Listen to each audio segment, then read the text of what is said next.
Hello, hello, everyone. Welcome to another episode of Open Talk number 6. I have a very special guest with us today, and we'll be introducing him in a moment.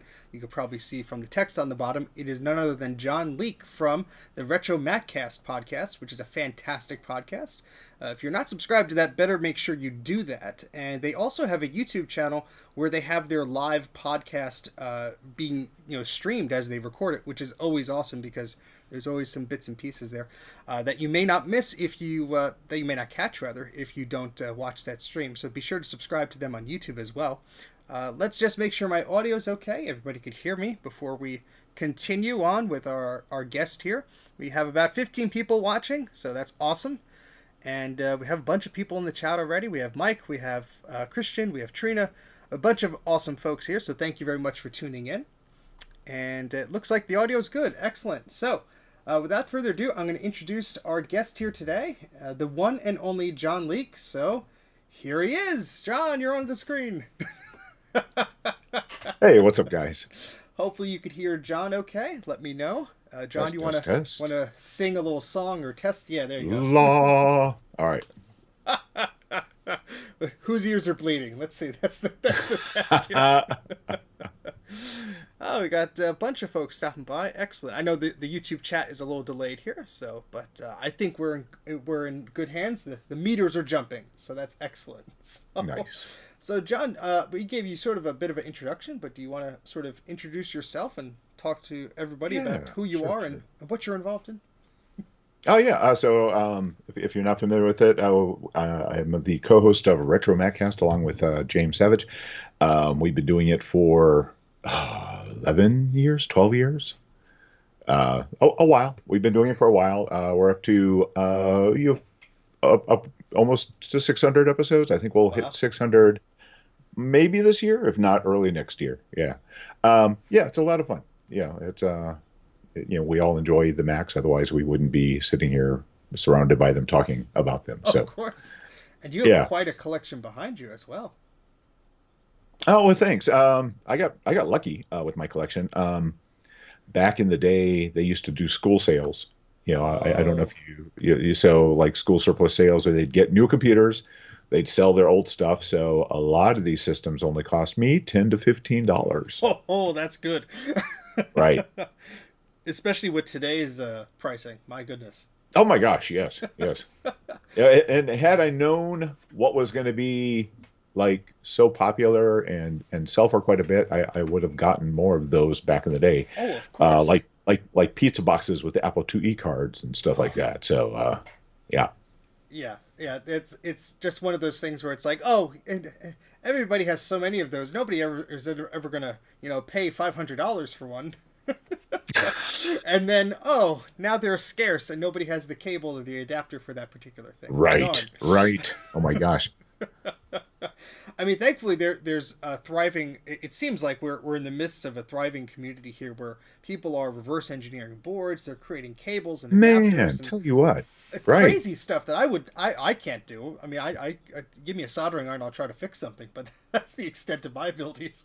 And Well, I it's mean, well, those are no mean feats what you're doing. Just yeah, just being well, able to solder and stuff like that. I have so many projects that I need to recap, and hmm I'm nervous about recapping because oh I yeah. still haven't done that much surface mount stuff. Uh, so kudos to you for what you do. Well, it's just one of those things. You start slow. So I practice on some old DirecTV or Dish Network DVR boxes that aren't worth anything, and Hmm. just desoldered some components, soldered some components back on, and I just kept at it until I stopped breaking the thing I was trying to play around with. And that's the best advice I could give to someone is check out YouTube. There are excellent tutorials there. My friend Oh Bruce yeah, from Breakers James Creations Wages. and James Are you familiar Wages, with? Oh excellent. man, yeah. I mean, there's so many countless hours of material that's out there Hmm. that will teach you the basics of what you need to do. But I tell people, do not try with your prized Macintosh as your first soldering job. Get an old junky thing that's broken and Yeah. play with that and get your temperature set up right. Get your skills to your comfortable. And then give it a go, because I mean, the older the boards are, the more brittle they are to mess around with. So, My goodness, yeah. So that I think it's just fantastic that we're in this era that it seems like these machines are getting popular again. It's bad if you're a collector that does not have the machines because then the prices are Yeah, going up. yeah. Yeah, and But then you have to, yeah, but that's where, awesome things like swap meets, as you're oh well yeah, aware of, oh yeah, because collectors like to give breaks to collectors, yeah. and that's the thing.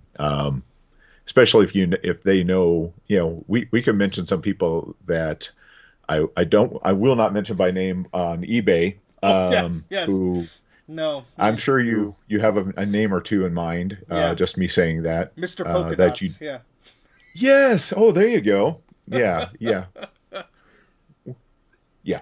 People you don't want to sell to, Yeah. as a collector to a collector, because you don't want to see it back on eBay a week later, three times the price. Exactly. I mean, if Yeah, I'm all of the feeling is, look, I have two or three of these machines. I'm not going to use them all at the same time. I don't need any yeah, spare yeah. parts for them. Hey, Right. you have something I want? Let's do a trade. There's so many Absolutely, times absolutely. where that is where I get something I've been looking for, like a portrait Hmm. display or something like that. It's like, oh, I want that. Well, I have this. Do you want that? They're like, oh yes, I could use that. Yeah, because sometimes you just want to be able to play with it for a few months, Yeah. and just kind of get a feel for it before you pass it on to the next person who hasn't had a chance to play with one of those. Um, Kansas Fest, Oh yes. yeah, is a great place for that sort of thing. Yeah, I've gotten bits and pieces for my collection that it would have been hard to find on eBay, but was able to find them at Kansas Fest. And then I've also taken stuff back. I've got a several 2Es that are going to go back to Kansas Fest Oh nice. next time we actually have one of those in person. Yeah. This year's is going to be virtual again, just like last year's, obviously. So, but yeah, swap meets. Sooner or later, we'll get to go back to Vintage Computer Festival Southeast, Oh which is the one that's in Atlanta. And I look forward to actual events where you can sit around and talk to people oh and yeah. check I out mean, their hardware they brought. I was so happy for the Kansas Fest to go virtual because that was the first one I was able to attend. Mm. Because I'm all the way on the East Coast. Not that I'm not willing to take the drive for the trip or whatever, but one of these days that'll be fun. But as you mentioned, swap meets are great, and the one that I was recently at, the Vintage Computer Federation, had a swap meet. I think it's their second annual one that they did, and I missed out on the first one. And so I was very excited to go to this one, and I found a bunch of goodies as people have seen. I did videos on those, Hmm. but I just love the experience of talking to somebody. I mean, there was somebody there. He used to work for Cisco, and before they switched to PCs, it was an all Mac operation, and he just gave me like 2 totes worth of floppy disks and just said, Hmm. "Here, you want to archive them? Then here you go. I want them preserved." And that's fantastic. I mean, some of the disks aren't reading correctly, but it's like, you know what? Let's just try what we can get, and make Hmm. sure it doesn't Hmm. go into a dumpster. Yeah, yeah, and yeah, Kansas Fest is all about that too. Or if you're familiar with 4AM, Oh yeah, yeah, yeah. Oh, he's yeah, one of great. the Yeah. one of the people that does the cracking of the original the discs. So he's archiving them pure, no crack screens or hacked by Hacksaw or 87 or um, and then yeah, I mean it just I wish I had a modicum of the talent that some of these people have. Oh yeah. I'm looking very forward to the upcoming Blue Scuzzy that Oh yeah.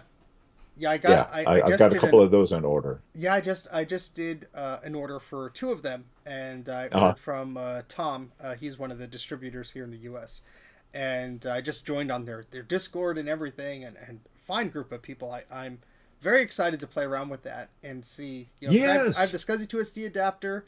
I have Right. the Hmm. RAS SCSI, which I didn't put together yet. I don't know where I put it, but as that happens. But I'm very much Yeah. looking forward to playing around with it and just seeing what it'll work with, and what we could tinker around and put it in, and these things are always updated. Even after it ships, they update the firmware and it adds Hmm. more compatibility or whatever, which is fantastic. Well, yeah, like the floppy emu and some of the other floppy emulators. Yeah, Now they have WAS support.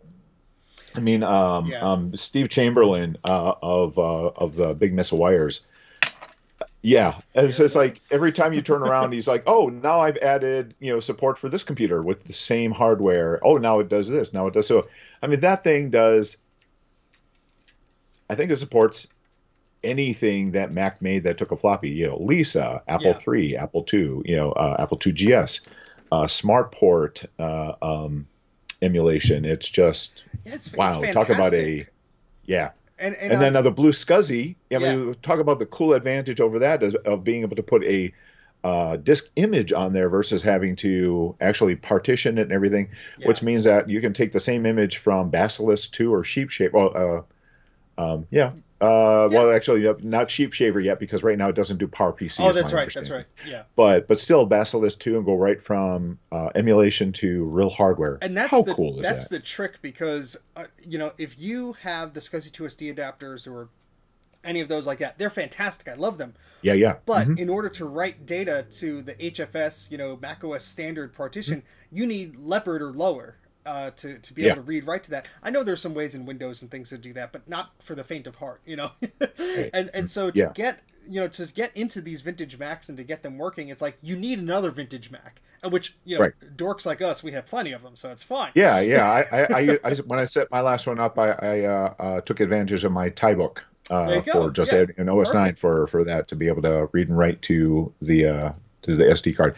I did notice one thing though, and this probably is just normal, is when I pulled the SD card out of my SCSI to SD, it only reads the first partition. Yes, yeah. There's a few caveats to that you have to play around Hmm. with in order to get like the other partitions to read and stuff like that. I think based on the different versions, some of that functionality has changed. But uh, Oh yeah, that is true. This was the one I was pulling from was one of these versus like oh, the okay, five, yeah, which you can actually take the slightly newer one and plug it in USB, and it's my understanding that it will mount all the yes, images.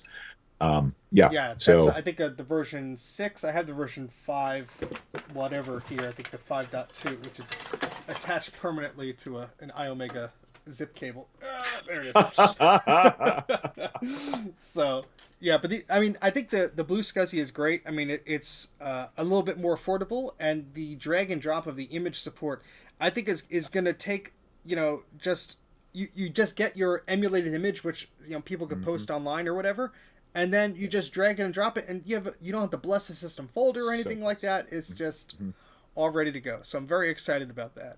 I look forward to get mine. I think I'm getting mine next week. So fingers crossed. Nice.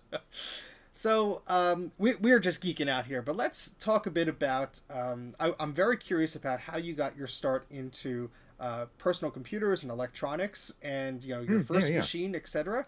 So can you tell us a little bit about your experience with computers and how that love affair sort of started?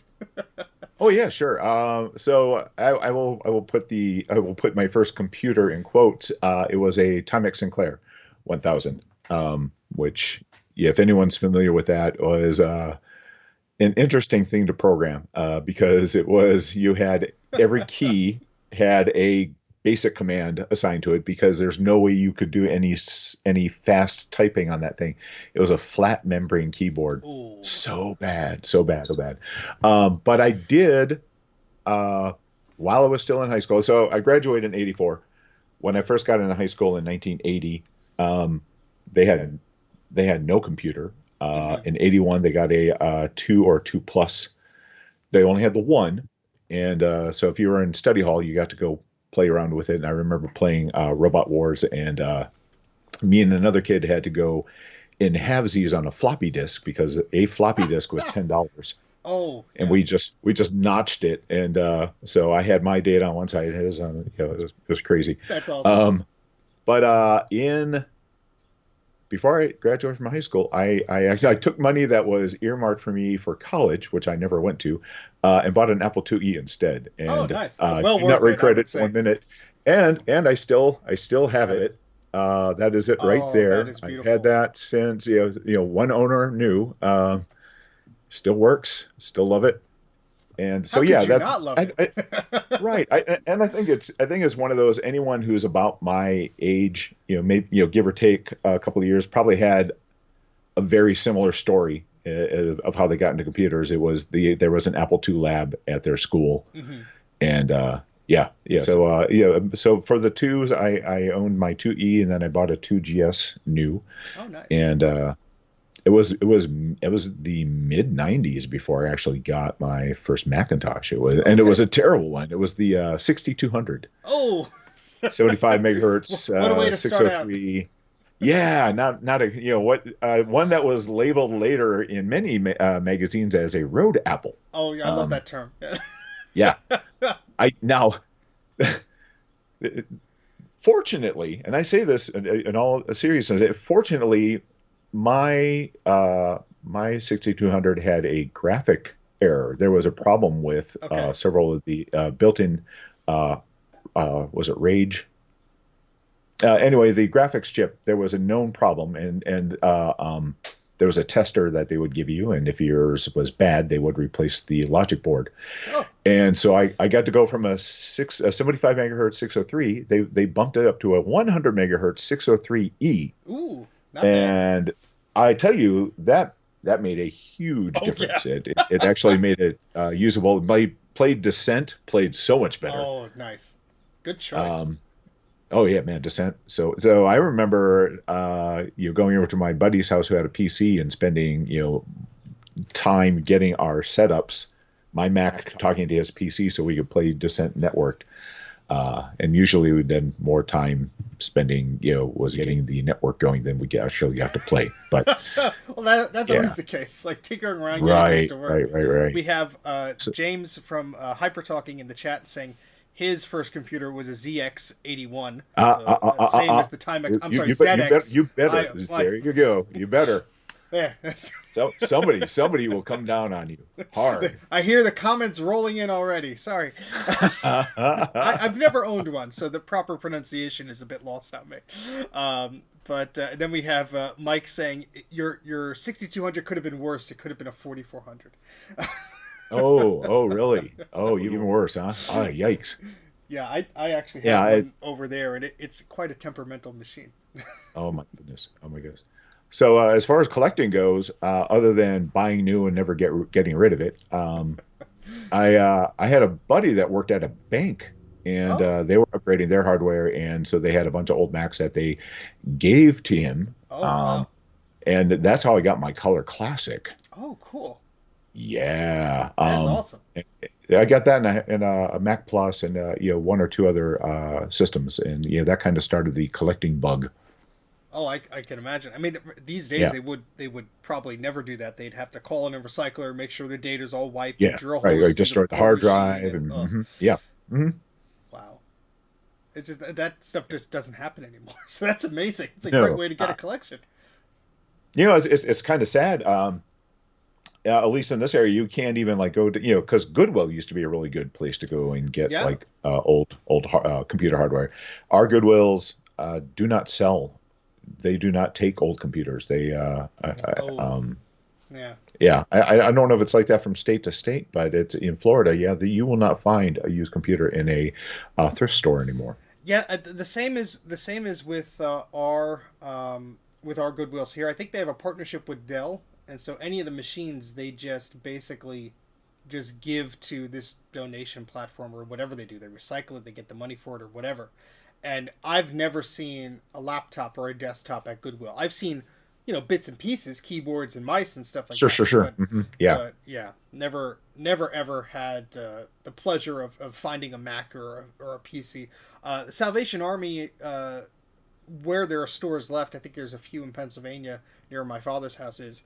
Once in a while, I'll find some goodies there. I found a 2GS with the box and everything there, like in prime Oh, condition. nice. What? $25. I mean, this is back in 2004, 2005. I scooped that up like it was nobody's business. And then the only other Mac I found there was a 6400, I believe, like a 6400 Performa tower. And I was going to leave it because they charged $25 for what they called a computer. And Mm. even for that price, I mean, I should have just blindly took it. But I looked at the back, and you could pull the logic board out. And Uh-huh. so it had the video capture AV input card. So I Ah, yeah. pulled that out to see if there was anything else, and there was a Sonnet G3 upgrade in there. So I said, okay, Oh, that's well. that's worth it. Yes. I'll take this. Thank you very much. Yes, Wrap it up exactly. to go.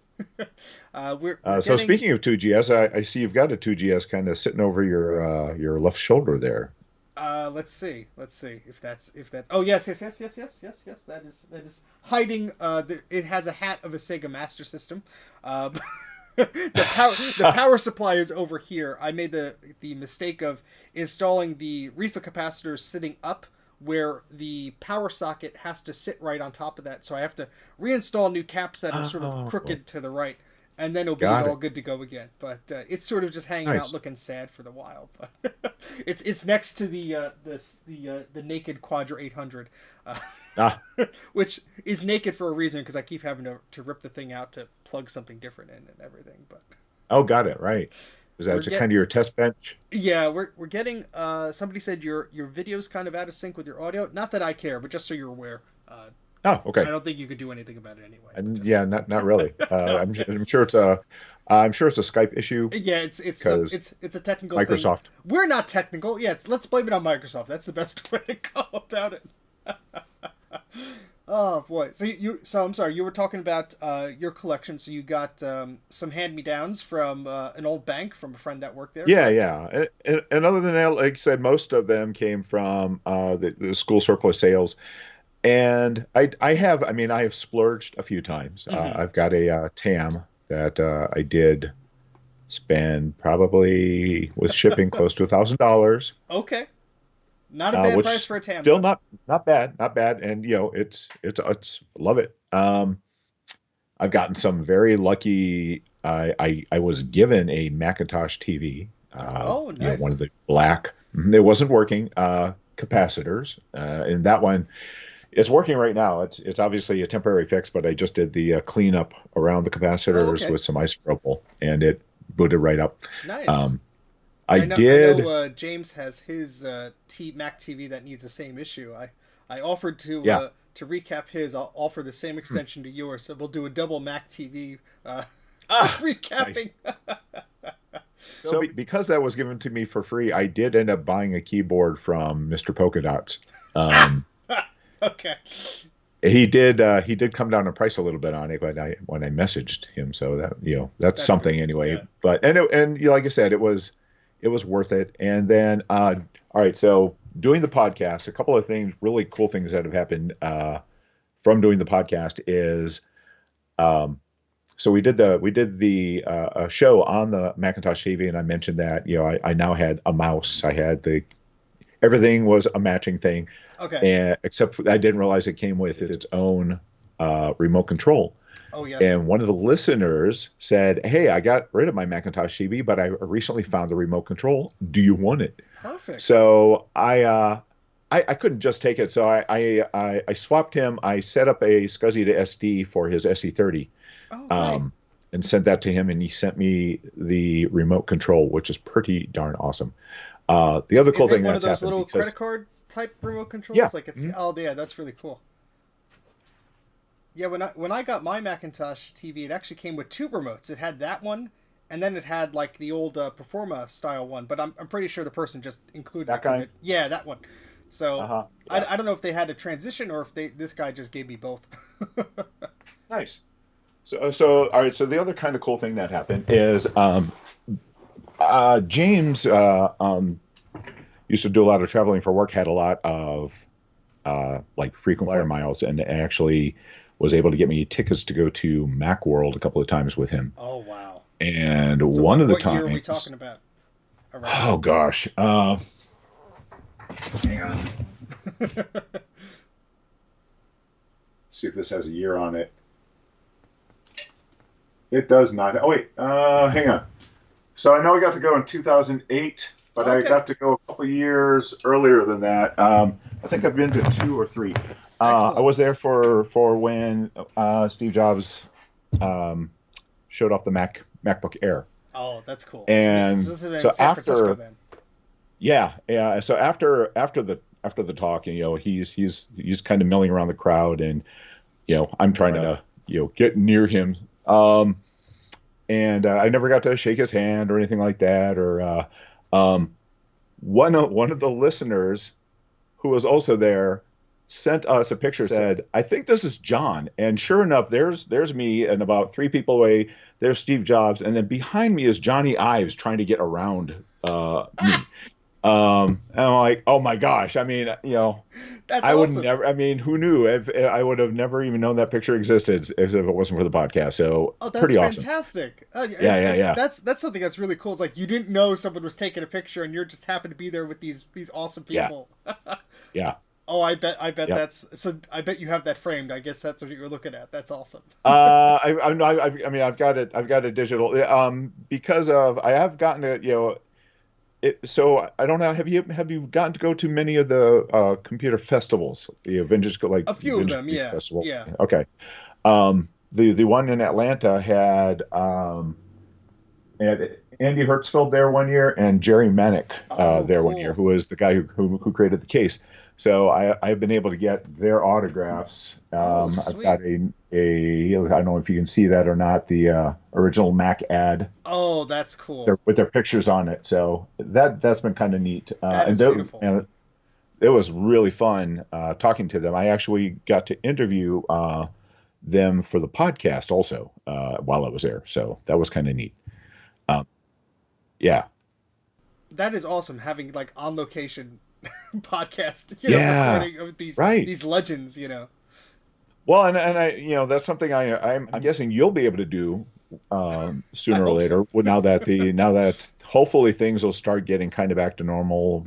You know, um, you know, coronavirus wise and stuff like Yeah. that. But yeah, Yeah, I'd say I'm so excited because there are so many events that, I've been into Mac since I was a kid. I mean, I was a computer nerd from the get go, but there have been so many events that I've been able to go to in the past decade or so, but there's so many new ones that I've never heard about, and some of them are some video game related ones, or some of them hmm are hmm vintage computer related ones. But there seems to be such a mesh of that community where there's so many cool events going on that yeah, I didn't know of VCF until a few years ago. I know they went by a different mm, name before that, and so like it's really cool that they have that, and I'm so excited to go there. They're having an event in October.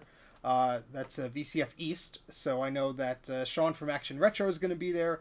Mike mhm. from Mike's Mac Shack, I believe, is going to try to make an appearance there as well. And so it's just exciting to be able to meet up with these people. It's like I know you from the thing, so let's Right. Yeah, yeah, hang yeah. out in person. Well, so, And hopefully eventually I'll be able to get out to one of those, or you'll be able to get out to Vintage Computer Festival Southeast, yeah, which they started. So they had that, and they also had what they were calling the Southern Fried Game Room Expo.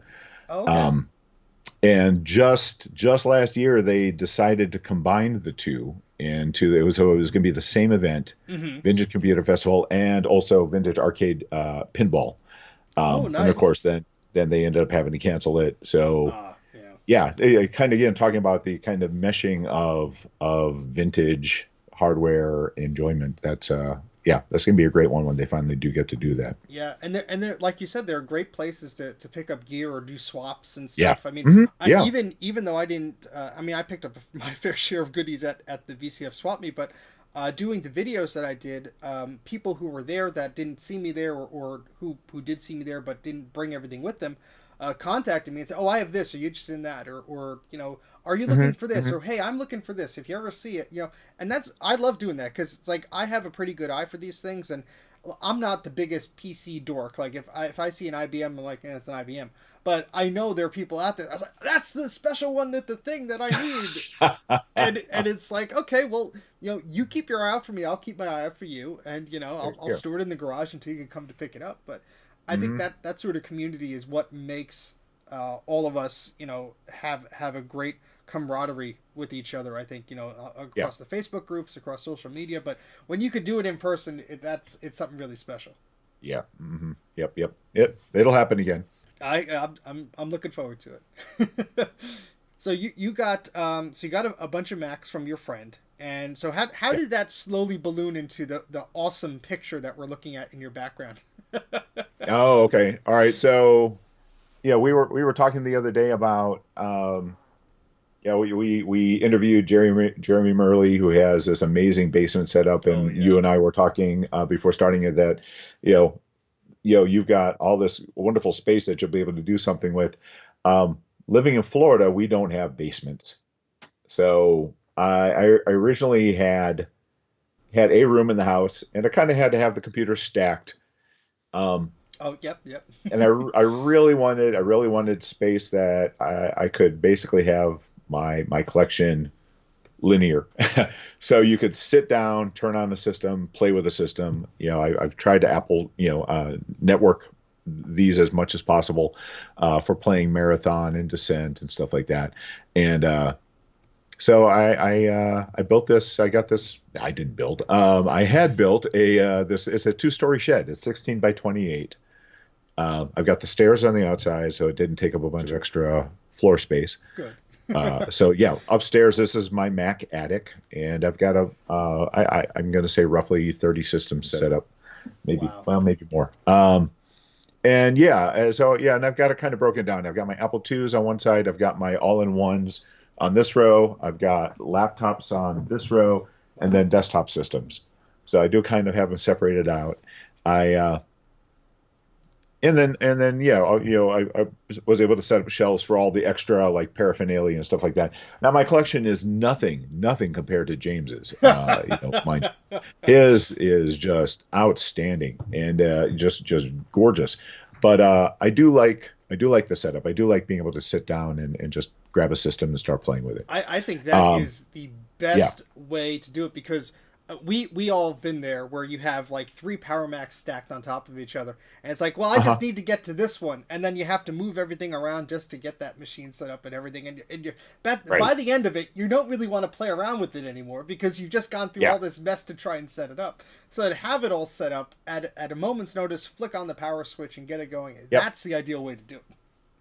And so because I only have limited shelf space out here, what I decided for the most part is that instead of trying to collect, because of course, like Pizza Box Max, Hmm. if you count like the between the Quadra versions and the LC versions and this and that, and Apple was crazy with their numbering system. It's like, oh, Oh this yeah. one has an extra mega RAM. We're just going to give it a whole new number.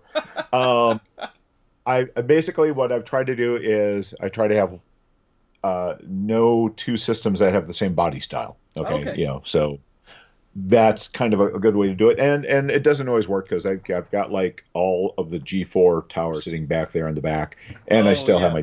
my G3, which again. I have very few of these computers that I've actually bought new. Okay. Besides out here, besides talking about the 2E and the 2GS, the only other ones I have out here that were new were my G5 and my G3. Everything else was something that was gotten used. So Yeah, and that's honestly the same with me. I mean, I think I even thought back when my father brought home some machines. I always assumed he bought them new. He did not. The 7500 we got was an old machine that the office that he worked at had, and they did graphics. They always needed the quickest and fastest machine. So when he started to have to bring work home, and we had a Mac 2CX, which was not as fast as it needed to be for the work he did. He brought home this Power Mac 7500. I thought it was a brand new computer because to me it was new, but uh-huh. I only learned a few years ago that he got that from his job. They just this is we got a 7600 or whatever the model higher 8500 or whatever at the time, and so he ended up taking that one home, which was great. I mean that lasted him until we got a G4 at home. So that were pretty big Oh, nice. jumps.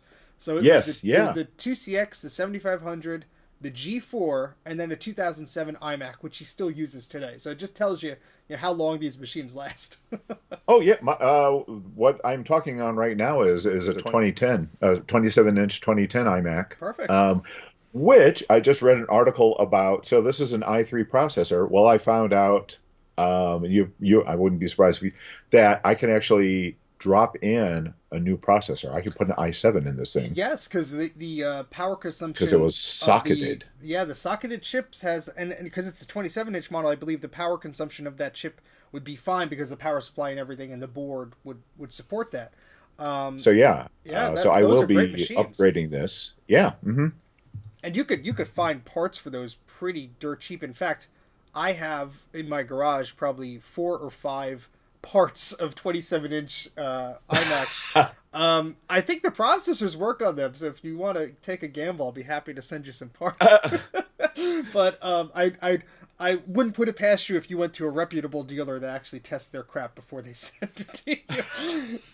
But I would honestly, I would still be using my 2011 iMac to this day if the graphics card didn't start to go out the You second time. know, You know, that is just such a shame. yeah, Yeah, most of these old systems that I've had a couple of laptops that were working absolutely fine until the GPUs just had a problem with and you could try to resolder them, reflow the solder, and they may last you another month or so, yeah. but it just gets to be such a pain, Yeah, I mean, there are thankfully smart people out there that figured out that the PC equivalents of these graphics cards that were in Dell laptops or what have you, some of them can work on these systems with some minor, tinkering around. Oh, really? Okay. Yeah, so I have yet to pull the trigger on it, but my friend Greg he does a YouTube channel called Rutk Mods. He does extreme modifications on Macs, and he bought a few. I think they're NVIDIA cards, and they work for PCs, and if you use the right, I believe there's Oh, the some of firmware them. where Yeah, you some of update them. the yeah. Yeah, some of them require firmware. I think some just need like a software patch or something. But Yeah, yeah, apparently yeah. some of them work fine. And I've been meaning to do that with my iMac because it has a beautiful display. The thing has 32 gigs of RAM. It's a 3.4 gigahertz i7. That thing is super fast. And Nice. the graphics card still works, but when I push it, I notice artifacts on the screen, so I know Hmm. it's on its way out. And this is the second, so it's the second graphics card that was in there because Apple had a recall for the 2011 27-inch model. And lo and behold, when I put my serial number in for that recall, it said, "No, you're not affected." So I said, "Oh, okay, that's great." Mm. Thankfully, I'm a chronic screenshotaholic, and I screenshotted that page. And months and months later, probably 2 or 3 years later, when I started getting the graphics issue, and that program was ceased like 60 days before or whatever, I started to Ah, get the graphics issue, and I went to the website, typed in my serial number. All of a sudden, I'm covered, and I was part of the program, but the program's now expired. So I called up Apple and explained the situation. They said, "Well, first bring it into the Apple Store to confirm that this is the actual problem that you're uh-huh. getting." And so I brought it in there and I showed them the screenshots and the date stamps and everything on this. And they said, "Look, you'll have to talk to a manager." Thankfully, the manager could see what I've been through. And he said, "Look, we could get it replaced. You just have to pay the labor for it, which was $60 or whatever it Oh was." man, nice. And Yeah. so they got it done, and I was so excited, and it lasted another year or year and a half until it started to flake out again, which Ah, was wow. a shame. But around the same time, a recycler friend of mine gave me a broken 2012 Mac Pro that I just need to. There were some glass shards in it. I don't know how. It was in a pallet that apparently got crushed, so it wasn't. It's not in the best physical shape, but it needed a good cleaning, and I was able to reseal all the cables. I think I needed a new processor tray for it, and it sprang to life. So that's my main machine now. I'm very happy to Ah, have that. nice. But if it wasn't for the graphics card, I'd still be using that iMac. They are fantastic Hmm. machines. Hmm. Yeah. So I'm excited Yeah. for you to put a new processor in yours. So, do you have an Apple store near you? There are two that are equal distance away from me. One's a bit north and one's a bit south, but each are about a half hour away Oh from me. man. Oh man. Hours drive Oh, away. yeah, because Florida's a big state. Yes, yeah, and seriously, I think the closest one may be Atlanta, which is about a 4.5 to 5 hour drive for us, Yeah. as Ooh. opposed to where the nearest one in Florida is. Yeah. Yeah, it's very bizarre and it's really sad. So I've only ever gotten to visit an Apple store like 2 or 3 times. Yeah, and honestly, like I haven't had the need to go to one, thankfully, in a while. Knock wood. I mean, all my machines are old and unsupported anyway, so obsolete compared to Apple standards. But I know that the first one in our area was in a real, highbrow, rich part of town, and Uh-huh. we went there for like the opening day. I think I have a T-shirt from it still. The old white T-shirts with the blue Apple Oh logo, and yeah. Hmm. and so I remember for the longest time it was. I mean, New Jersey's a smaller state by comparison, but it was still like an hour and a half or so away to get to the stores. And so when they built one in the malls that were fairly close to us, I was very excited. But with the locations, I would hope that they would build more. I mean, Yeah. they're great places to showcase their products, and I mean, especially you just need. I mean, thankfully, places like Target and Walmart, they carry iPhone cables and stuff, not like they did years Yeah. ago. But you know, if you need a repair done, or if you just want to check out what the new phones look like or something, you know, it's a great place to do that. Yeah. Yeah. I mean, we do have, was it Best Buy? They Okay. have an Apple section.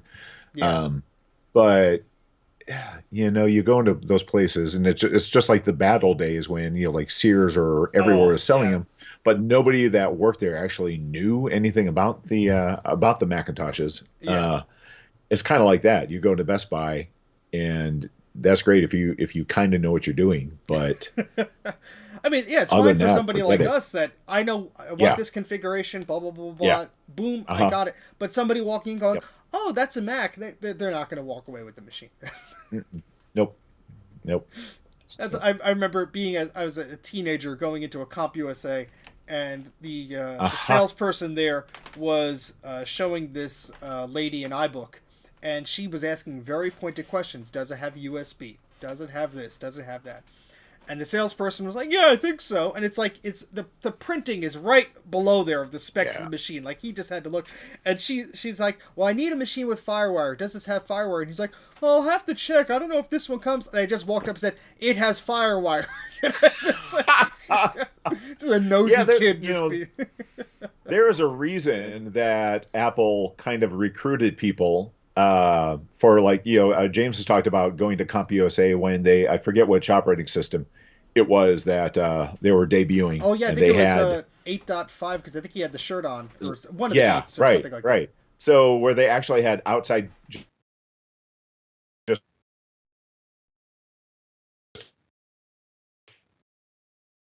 fans of, Oop, looks like your internet broke up hello? for a second. Oh, Yeah, there you go. yeah. It Okay. as soon as you said it, you were going to tell the story. It broke up. Let's try it again. Oh, ha ha ha ha. Ha. The redacted. Yeah, Microsoft. Uh, yeah, just the fact that they had to recruit, yeah, Apple recruited fans to come in and actually demonstrate software versus the people that worked at the store kind of tells you what the state of Yeah, that was back then. Yeah. yeah, and it was always like you felt like an outsider. Like you walked in, there were Macs there, Yeah. but like Hmm. you knew more about them. Especially if you're one of us dorks, you knew more about them than the people trying to sell them. Wow. Yeah. So that I mean that times have changed, but some things Yeah. have remained the same. Yeah.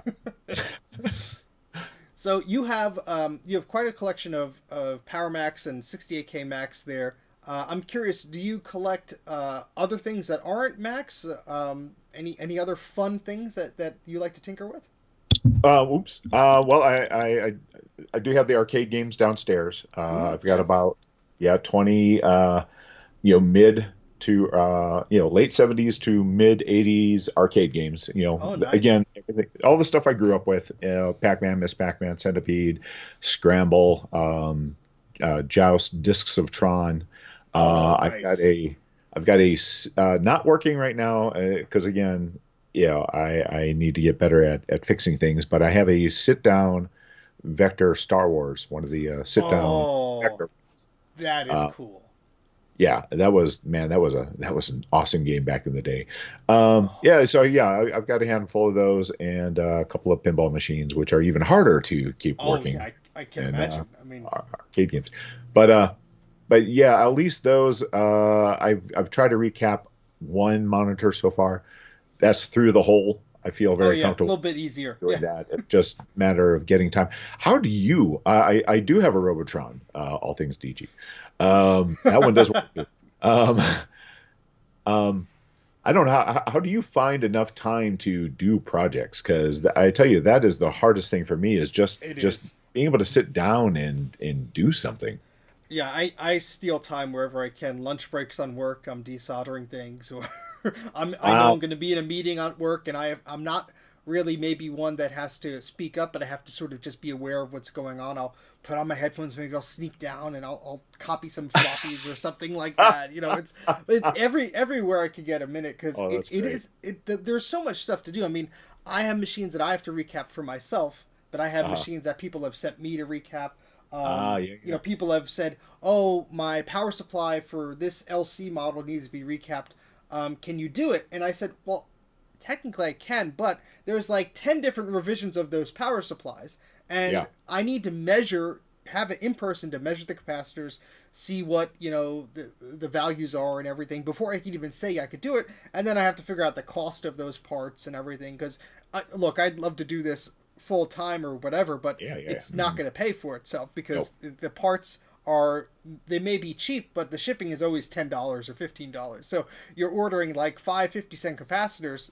Unless you order in bulk, it's not cost effective for you to do that. And when each thing has a different revision, it's a bit tricky. So Mm. thankfully, most of the logic boards have the same like half dozen capacitor types, and you know, as long as you keep those stocked, you're okay. But yeah, Yeah. finding time to organize things, to clean things, to get things working is always a challenge. And I sort of savor the time that I have to do those things, because I know, you know, as you get more responsibilities and life gets in the way, obviously things get a little more difficult. But I sympathize for anybody who has, you know, a similar plight as we do. You know, you have so Hmm. many things to play around with, and it's like, oh, I got to fix this, I got to fix that, and I need a new part for Yeah. this, and Yeah, because you want to make sure your hobby still stays fun and it doesn't feel like a job. yeah, Is yeah, is part of it. I do appreciate people like or your places like Console Five or some of the other that yep, have the capacitor kits. They're usually very reasonable, yeah, and they've yeah. done all the legwork of trying to. I mean, I tried to order some stuff off of Mouser, Hmm. and it's just like it is like the worst setup page. It's like the people who designed Facebook designed the mouse or web. I can't It's find very, anything. it's It's very troubling to do that, because you have to, well, I actually have to like cross check DigiKey, Mouser, and a few others, because Mouser may have in stock at the best price, but uh-huh. DigiKey may have the details of, oh, the capacitor is this wide and this tall and all that stuff, Oh, but interesting. Mouser may not. So it's like, to find out which parts will fit in what is a huge undertaking. So when I redid the Macintosh 2SI power supply, I needed to open it up, measure everything with a thing, so I know how many millimeters tall each cap is, Uh-huh. so the Uh-huh. replacements will fit in there and everything. And so I had to go from DigiKey to Mouser to build a parts list. Once I had the parts list, then I was able to order it, and then I had to cross my fingers, make sure everything arrived and fit and everything. And that was all good, but that was for one power supply and one revision of that power supply.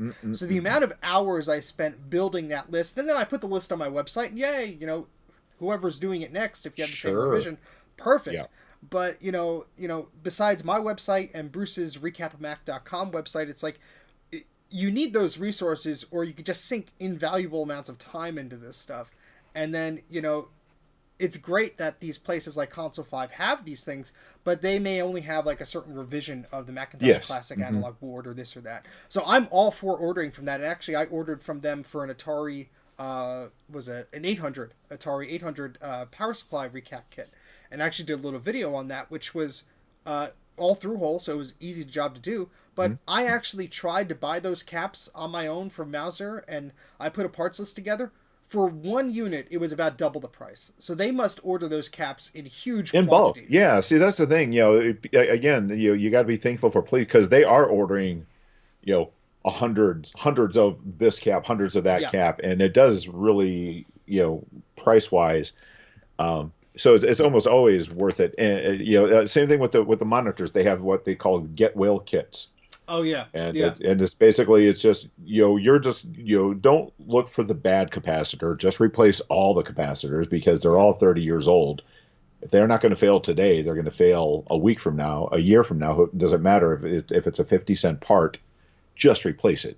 Yeah, and looking at a cap like this, you may say, "Oh, it's a little part." Well, something like this could be $1 or $2, Mm. and that adds up. So your total is going to be $20 or $30, and then Yeah. Console 5 has a kit for $13 with like $4 shipping, and it's like, well, I'm just going to go that. I don't have to do any Uh-huh. homework. It's compatible. I'm Uh-huh. just going to buy that and go Yep. from there. That's the main reason I have not really started doing analog board or power supply or CRT recaps, is just the amount of effort required to that. It's like, I could tell you how much I'd like to be paid for that, but you're not going to pay it because it's a stupid price. Right. It just, the amount of time involved is it just goes through the roof. So yeah, I totally sympathize with anybody in our situation who has a bunch of machines to fix.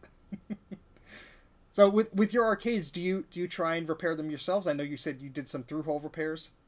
Yeah, monitor repair, like I said, if it's just here's a bunch of parts, replace them, I could do that. Mm-hmm. Again feel very comfortable on the monitor because again they're all big pieces and they're all through the hole. There's about as easy as you can get as far as just make sure you put the caps in the right way. And discharge it, and you're all good. Right, but when it comes to of course the problem with those things is it's a lot of old chips, old hardware. I can't do any of that. I can't do any of the component level troubleshooting on the boards. Yeah.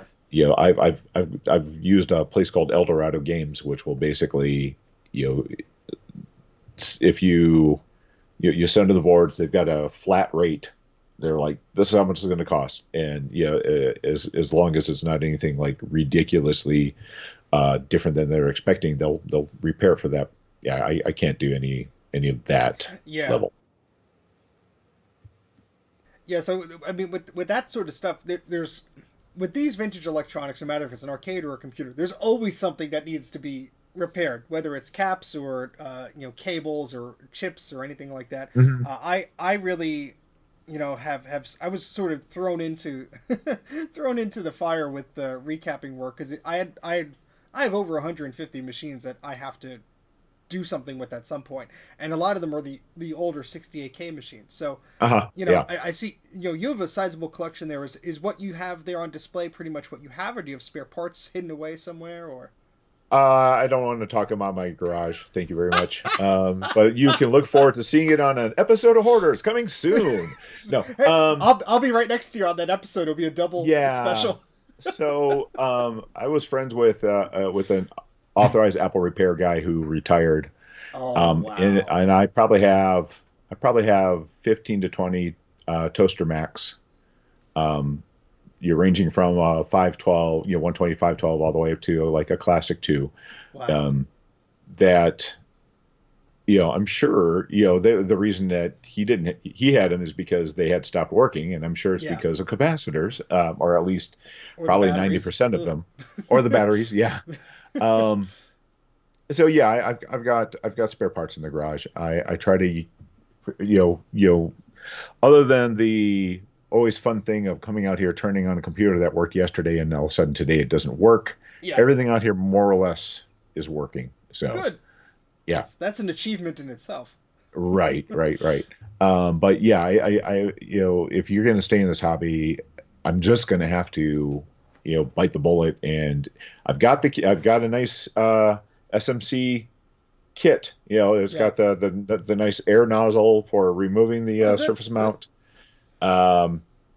It's going to be a matter of, let me ask you, when you're putting the new component on, do you put a little bit of solder on the pads on the component before you put it down? How are you getting this? I've got one of the wedge solder tips, but the only time I've tried this so far was on an Apple IIe card, and it did work, but they're very wiggly. They are not very well seated to the board. There's a few ways to do that. I'm of the method that essentially use a hot air gun to get the existing capacitor off. So that worked well. I managed to do it without lifting any pads. Great. So. And it's always tricky, but I find sometimes if you get a stubborn one, use some flux or apply some solder just to freshen things up. A lot of that goes a long way. Once the pad once the capacitor is removed, what I usually do is I take some solder wick, and so I'll scrub. I saw your video. I saw your video of that really corroded, and how well you cleaned those up and retinned them. That was fantastic. That's all from the solder wick. So my iron is usually set about 415, 420 degrees Celsius, so it's a little high than some people prefer, but I'll just very lightly, and this stuff will stick to a pad and rip it right off. So you really got to get a feel for it. But practice on old VCR or some junk like that, and basically you could clean up those pads pretty well, and there'll be little to no solder left on those pads. That's how I like to have them. Mhm. Then the trick is to put a little bit of good flux, not what people call this dog food flux, which is it's disgusting, but good quality flux that comes in like a syringe like this. This is Amtech Oh, brand, but okay. good quality flux. Just a little dab will work fine, and put it on each one of the pads. And what's nice is it's like magic because you put the SMD component right on those pads. The metal is right over those pads, and once you add just a little bit of solder to that, the Uh-huh. flux helps. It's like magic. It makes sure that the metal only touches the metal, and the solder just adheres to that. And you just do one side first, and then you do Yeah. the other side. And it takes some practice. I'm not going to lie. It takes some practice to get that. But once you sort of have that methodology of that's how it works, you don't have to work with solder paste, which could get all ugh, and get balls all over your Mm-hmm. board and screw things up. And then I mean, these are for tantalums. That's what I'm specifically Uh-huh. repairing. And I find that those are much easier. But it just seems to be that little bit of flux and and a proper hot iron goes a long way. Nice. So Nice. I'd be happy if you and even James, if he's feeling adventurous enough, if you ever want some one-on-one time, we'll do a Skype session. And I'll show you what to do and what not to do. Nice. All right. But Yeah, yeah, it's definitely I something you got happen to to learn. have a Mac Classic board right here. Oh boy. That was going to be my first because I've got several classics, Okay. and there's not a ton of caps on this thing. Is it what looks like about eight? Yeah, So it that's not a seemed to be bad a one to good start. starter board. Yeah, the worst is the Classic 2, where you have the capacitor right between the battery holder and the power connector. So thankfully, the Classic is a good place to start. Nice. But yeah, what's nice is with the heat gun, once you sort of get an area, let's say there are 4 or 5 caps in that area, once you get that Hmm. area a bit warm, it's easier to take them off. I would just Uh-huh. recommend, I mean, you have glasses, so it helps you out, but some of these caps can just heat up too much and go pew, like a little rocket, because so there's some things to be aware of, which we could go into at a later date. But yeah, that's some of the joy of repairing these machines, which is an endless process. I think you'd agree. It's like when you fix one thing, another one breaks. But Yeah, yeah, yeah. I guess that's the sickness that we all have. That But is yeah. Yeah, because you almost feel like it's not just a hobby, but you almost feel like a caretaker yeah, for this stuff because you want it to last and be good and hopefully be able to hand it off to somebody else in the future.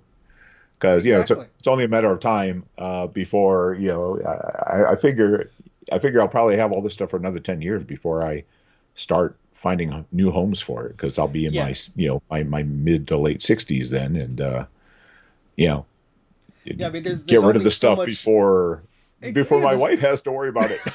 yeah, there's only so much stuff that like. All right, I have 3 Power Mac G3s that are sitting on the shelf that I haven't touched in like a year and a half. Right. Let somebody else play around with them. I don't know what's wrong with this one. Let somebody else play. Like as long as it's going to a good home, I'm happy to pass it along. You know, Exactly. Yeah. I think we're all of that same mentality, and it's great to, also have those machines well taken care of. So you're like, oh well, I recapped this. There's a sticker on there. It was done in Hmm. 2012 or whatever, so it's good for another 20 years.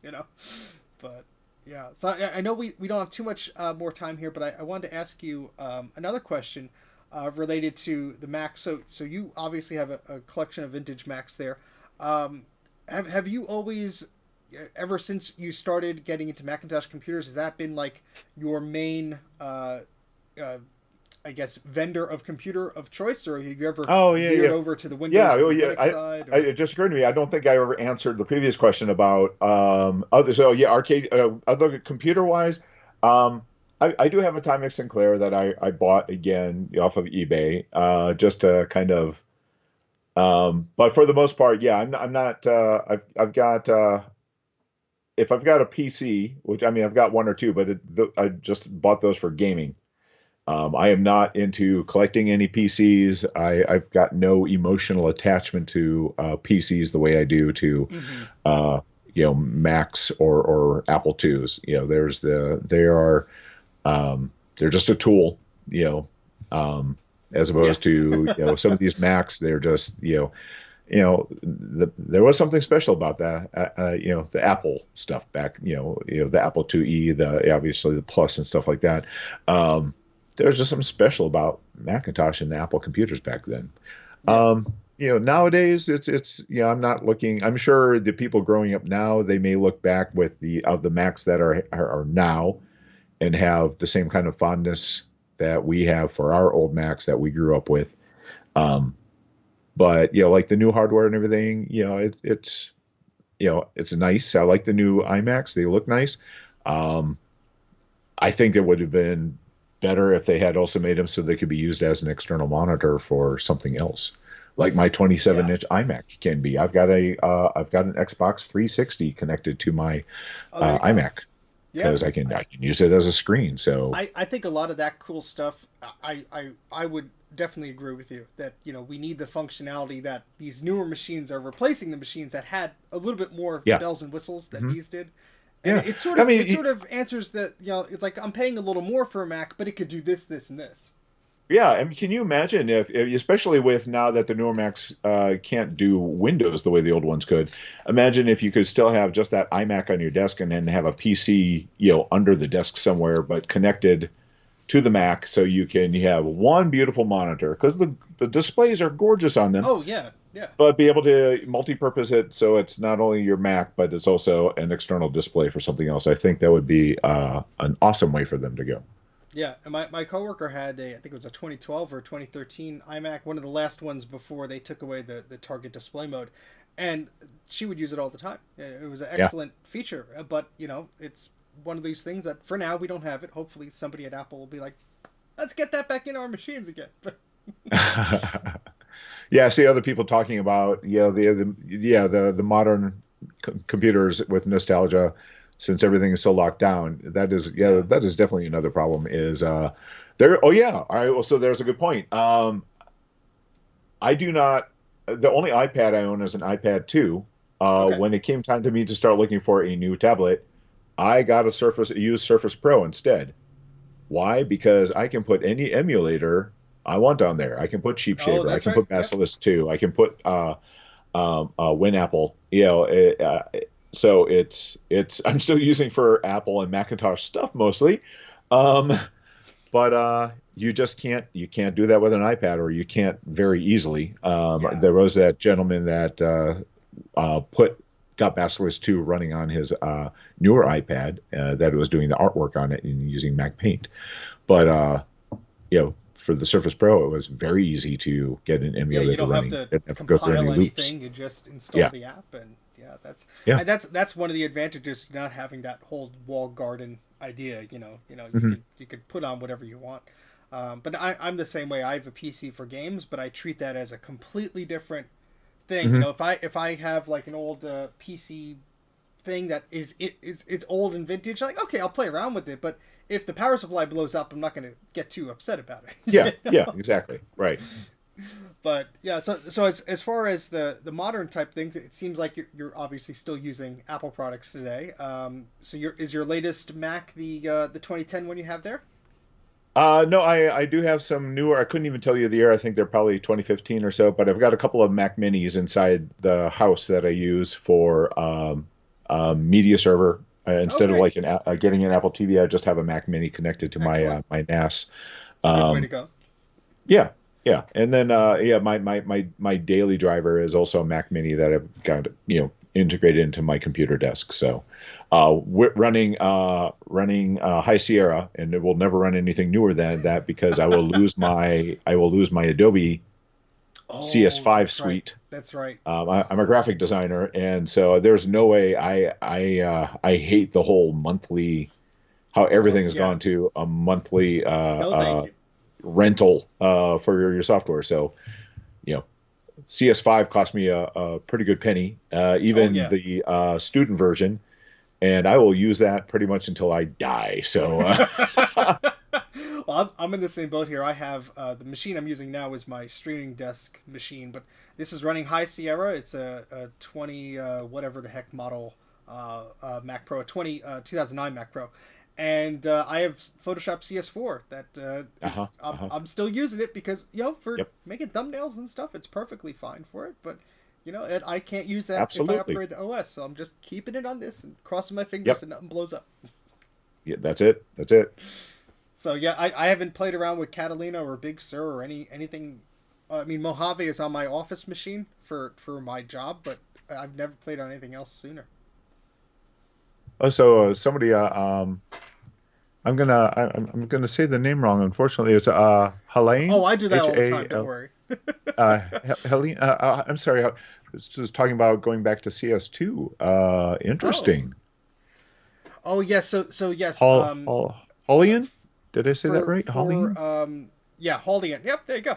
So you got it Nice. right. So the apparently Adobe released CS2, or they took down the activation servers or whatever. So there is a way to use CS2. I think without like a proper key or anything like that. The Nice. trick is, of course, CS3 was the first one to be Intel based, so CS2 was still PowerPC. Ah, Um, okay. but Well, you and know, I can tell you that because I happened to be looking at what was available on Macintosh Garden, and CS2 is out there on Macintosh Garden. there you go. That's So yeah, there you go, guys. Which means that if that's not Intel based, then that should probably run pretty well in Cheap Shaver. it actually ran well under Rosetta when I had what Mac was I using at the time? My Intel iMac, my 2006 Intel iMac, and actually Oh, ran okay. pretty Uh-huh. zippy under that. So But that would have been what when I think that was what 10.5 was the last one 10 that had, or was it 10.4?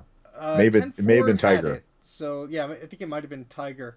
I have a 10.5 machine sitting right in front of me, but I couldn't tell Got it. you. Oh no, yeah, yeah. I think it. I think Didn't it didn't yes. run under Leopard, but not Snow Leopard, maybe? Yeah, I'm googling it now because it's gonna drive me crazy. The people in the comments will forget it before I figure it out, but yeah, because the PowerPC emulation, yeah, you can install Rosetta on Snow Leopard, but it's an optional install. Ah, okay. All right. Apparently, from what this says, it was removed in Lion 10.7. Okay, that's what it was. Ah, that's I it. knew there Okay. was some. It was removed pretty Man, later on, I but tell you, it's such a bad memory, and it's poor Derek Warren, who does Mac Folklore Radio. oh yeah, Very good podcast. If you guys haven't been listening to oh that one, I excellent, yeah. highly recommend it. But his memory is just amazing. So James and I will flounder talking about something, and Derek's just like, "Oh, it was this episode or that, or no, it's this Ah, right here," and it's just like, how does? Oh my gosh, that guy. And but yeah, definitely listen to his podcast. Also, he has an amazing voice. I mean, it is just oh yeah, it's really good voice. oh you have a good voice yourself, John. I mean, I was on the Retro Maccast a few times, and one time I was filling in for you, and I Yeah, was that's telling right. Yeah, that was James, fun. I said, oh well, thank you for having me. I was telling James, I can't do the it's not old, it's retro outro like John does, and I'll never forget because I tried to do it, and right after I did it, James was like, well, that was different or something like that, and I'm like, oh, I don't have the vocals for it. Oh, that was fun to. It was kind of fun to be able to like listen to the show like from the outside, so to speak. So Yeah, that was a lot of fun you listening get a to your different episode. experience for that. So Oh, that the podcast so Mac Folklore, right? Mac Folklore Radio. Yeah. So which when Derek originally started the episode, if you're not familiar with macfolklore.org, that is Andy Hertzfeld. It was a blog site. Yeah, excellent Um, site. and yeah, fantastic stories. And then he released a book from that. But Derek got permission to read stories from the website as a podcast. And then what Derek's been doing now is going back and uh, visiting old articles that were from Macworld or Mac Addict, Oh yeah, or some of the magazines, and talking about you know doing reading one of those articles, and then he'll have some comments on it. So that's awesome. And thank you, Ron, for the super chat here. That goes in the recapping supplies budget. Thank you very much, Ron, for dipping that in. Ron has an excellent channel, Ron's Computer Videos. He just did some Apple II stuff, which was really cool. So nice. there's just so many people creating awesome content these days. So just continually delight to find that stuff. And I don't know if you're anything like me, but when I sit down and I go to browse YouTube, there's like, oh, you have 500,000 unwatched Apple related videos that you wanted to watch. It's like, oops. Where do I have the time? But I sometimes just put them on as I'm repairing something because that's like the only way Yeah, to get yeah. through some of Hmm. them. But um, yeah, so I want to respect your time. I know we don't have Oh yeah. unlimited time with you, but so do you have any strong thoughts of you've obviously been through a lot of transitions that Apple has done and gone through. Hmm. Hmm. You started with the Apple II series. You've been through the Mac, 68K Macs, OS 9, OS 10. How do you feel generally about where Apple is as a company now? Obviously, so much has changed, but down from repairability and the Oh accessibility yeah. and all this stuff. I mean, I know it's a very broad question, but I'm just curious of your thoughts of how you feel as a consumer of their products. Yeah, yeah. Um, the whole repairability thing. Yeah, I'm obviously we're all, natural born tinkerers, a lot of us. And Yeah. so you want to be able to get into a system and repair things or upgrade things. They definitely need to go back to that. And I haven't seen anything from iFixit. It's going to be a while before those new iMacs come out. They look like there might be something that you could actually get into, compared to the glue and everything glued into place. Yeah, So let's it'll hope be so. interesting to see a teardown guide, um, for those. I think it's weird that the new iMacs don't have an Apple logo on the front, but of course that just gives you a place to put a nice rainbow sticker. Um, so yeah, yeah, that is it. I mean, there's always a transition. I think the fact that you can't boot camp those is going to probably hurt you a little bit, because that was a big thing. Do you remember when the Intel Macs first came out and PC World labeled the MacBook Pro as the best PC laptop to get?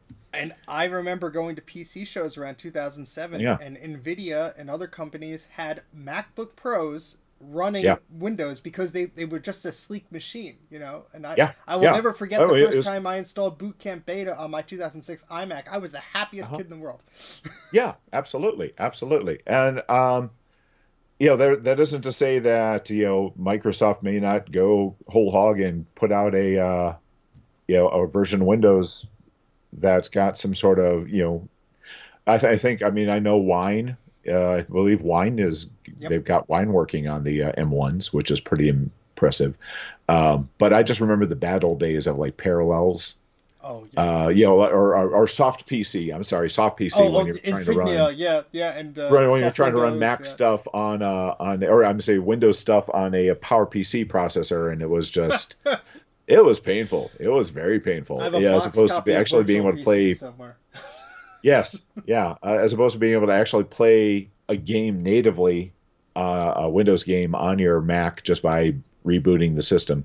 Yeah. Uh, so I think that may hurt them a little bit, but of course, I mean, Apple seems to be in a pretty strong spot right now. So Yeah, and I wouldn't be surprised if because there are versions of Windows that Microsoft has been working on that will run on ARM and everything, and yeah, yeah. the Apple Silicon type of processors. But the whole thing is Windows is almost their huge base is basically, I think, compatibility is one of the strongest things there, because you have a company that has not updated their software in a decade, and you could probably still run it on Windows with a few tweaks.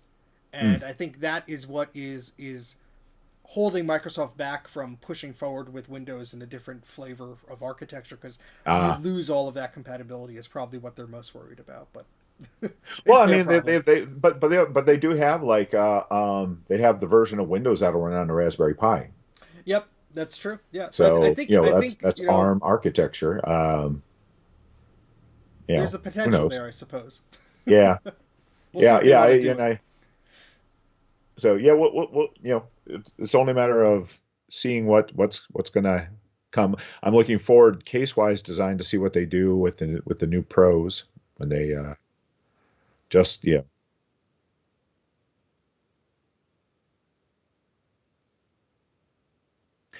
There you go. Yeah. And so hopefully something that doesn't have $800 wheels. Right.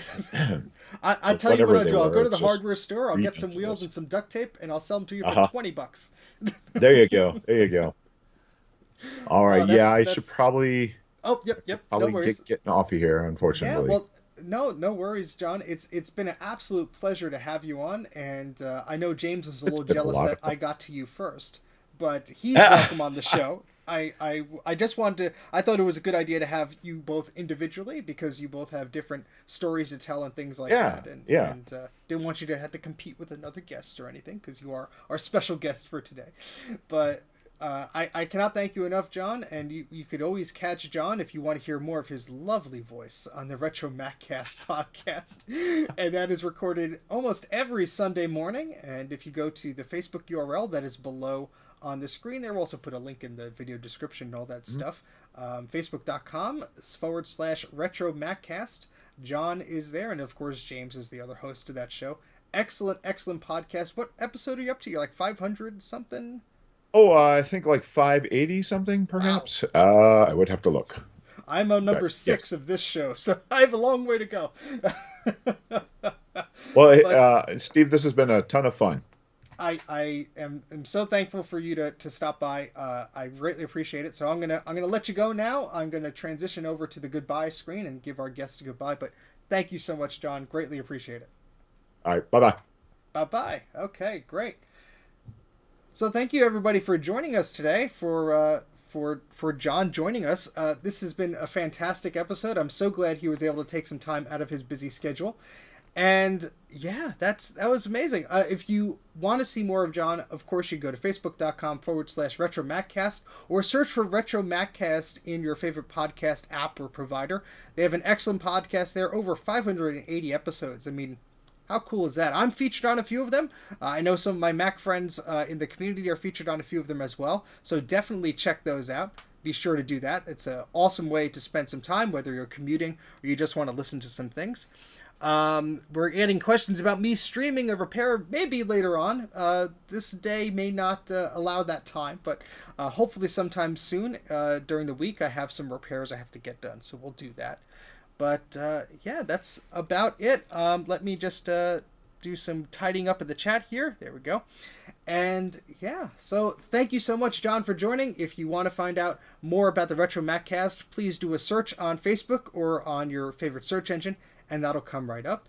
But yeah, I guess that's about it for now. He has an awesome collection, and I was very, very jealous to see all of his lovely machines set up there, as I'm sure all of you were. But I'm going to cut this off now. Thank you so much for watching. We'll try and do another one of these fairly soon. And that's about it. So thank you guys. Take care. I'm going to click the end button here. But I greatly appreciate everybody watching and tuning in for today. And I'll catch you later. Goodbye.